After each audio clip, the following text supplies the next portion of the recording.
Yo, what's going on, beautiful people? In today's video, I'm going to be showing you my main bathroom transformation. I think it's been a very long time coming. I've been procrastinating and pushing this back so many times, it's crazy. But we're finally here. The bathroom transformation is finally done. And as a whole, I think I've learned so much through the process. I think project management or project managing these kind of jobs in the beginning can be very difficult, especially when you don't know what to do about finding materials, finding good prices, finding good tradesmen or laborers or even like builders to come and do the work.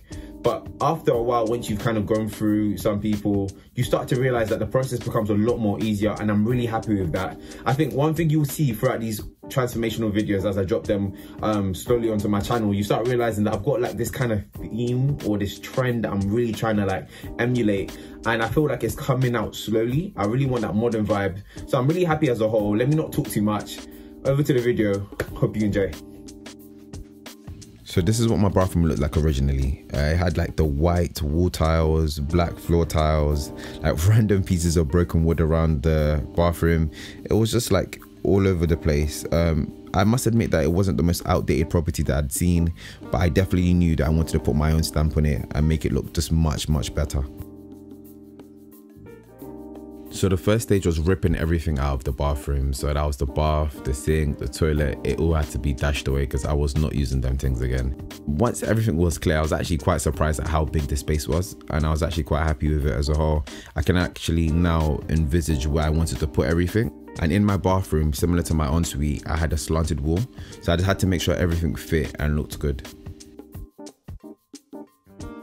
So here's the bathroom with like the new units that I bought. So the new bathtub, the new sink and the new toilet. And it's just a rough guide of where things are gonna be. But there was a bit of a problem. So the plans changed very quickly, where I had actually bought a bathtub that was too small. I was so excited about doing the renovation that I bought a bathtub 6 months earlier, and it was just sitting in my bathroom doing nothing, like just collecting dust.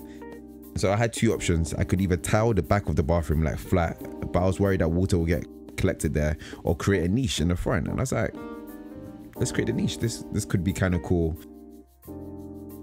Picking the tiles was a lot more straightforward than the ensuite because I already had a gauge of the color I want and the style I wanted to do from the get-go.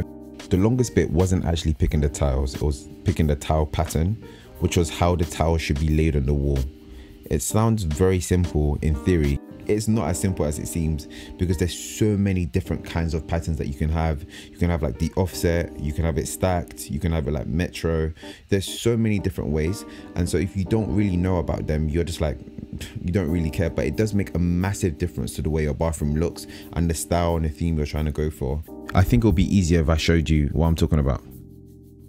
So this is the main bathroom, and as you can see, I kind of tiled it in the stacked form. So if I go a bit zoomed, I made sure that I picked a specific grout that literally was almost identical to the tiles itself to kind of give it that wet room kind of vibe to it. But I did it in the stacked way because I thought that it would look really nice in the bathroom as a whole. But I'll take you to the ensuite and I'll show you what that looks like as well. So I did a completely different style for that one. So yeah, here's the ensuite. And so what I chose to do here was like the 1/3 approach. So it's like almost like an offset approach. So like for every tile that starts, you can see the next one starts like a third across it. So you can see that it's like a third across it. And so kind of like that's the style I went for in this bathroom, and it gives it a completely different feel. And it's very important to read the packaging because some tiles actually state which is the best for the best results. And if you don't do it properly or pick the different grout, for example, the grout I picked here was like a bit more shinier to kind of give it a bit more like a pop to it because there's lighter tiles that I used. But if you don't listen to the instructions, you can get like cases where I'll show pictures where the tiles are actually, they look like they're popped out, they're coming out of the wall and stuff. Like it doesn't look great. So knowing what tiles to use and how to design them, again, is a small detail, but you could pay the price if you don't think about it properly. Hopefully that makes a bit more sense. If you wanted to see my full ensuite renovation, I will try and link the video here. I don't think I know how to do that, but it's on my channel anyway. So just check on my channel, the ensuite video is there. Remember, builders are great. They're fantastic at bringing your vision to life.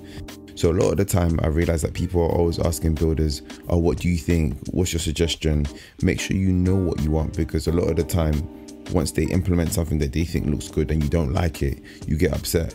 They're not interior designers, they are builders, so just remember that as well, is that they're great at what they do, but they may not have the vision that you have in mind. So it's good to be specific and know what you want. I'm speaking from experience because I've learned this the hard way. When I did my ensuite transformation, a lot of people were asking me where I got my tiles from, so I thought I'd show you this time. So the tiles are from B&Q and they were called Manhattan Grey. I picked the mid-grey color, but there's also a light grey color as well.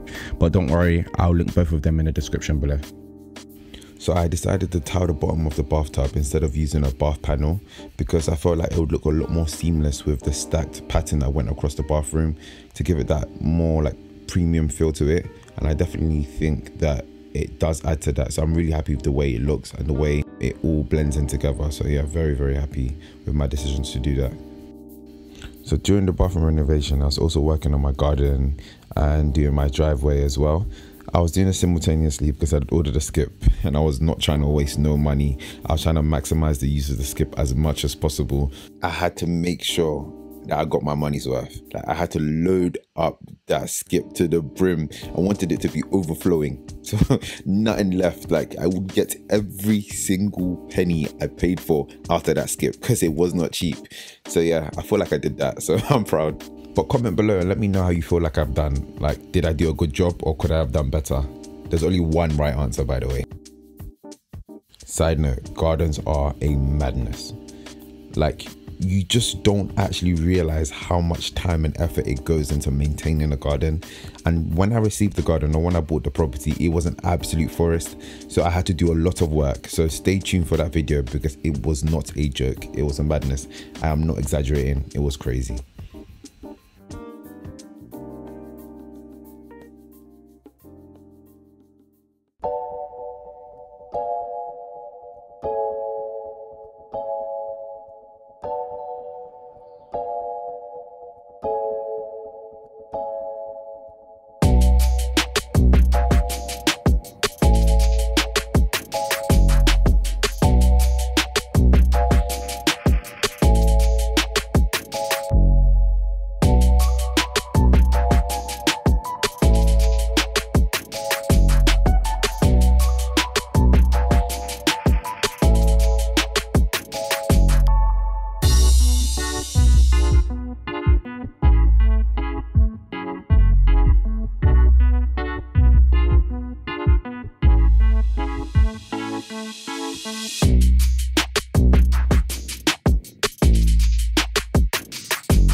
And that is the bathroom done. Finish, finito. As a whole, I am very, very, very happy with the results. The builder I use was Mike at MSK Builders. I will link his info in the description below. He is amazing. Please check him out. I'm really happy with the way he done things, the way he operated, the way he communicated with me. Again, no like negative feedback about him. Really, really good. And the bathroom has been great. I think as a whole, I've learned a lot through the process, and I think the two main things I learned was definitely about costing and also like project management, like how to manage a project to make sure that things are there on time and you're not like impeding any work that the builders have to do as well. So I think I did learn how to get my costing down in this project, and as well as that, just to project manage things and kind of juggle my day and time properly. But as a whole, guys, I'm in my bag right now. Like, this is my element, you know what I mean? I'm in my element. Like, I'm really loving this right now. So I'm really happy with the results, but please stay tuned because I've got a lot of great things coming up, a lot of transformations. My garden's still coming up, carpet, walls, and I've got like a couple little announcements I don't really want to mention now, but I will in a future video, so please stay tuned.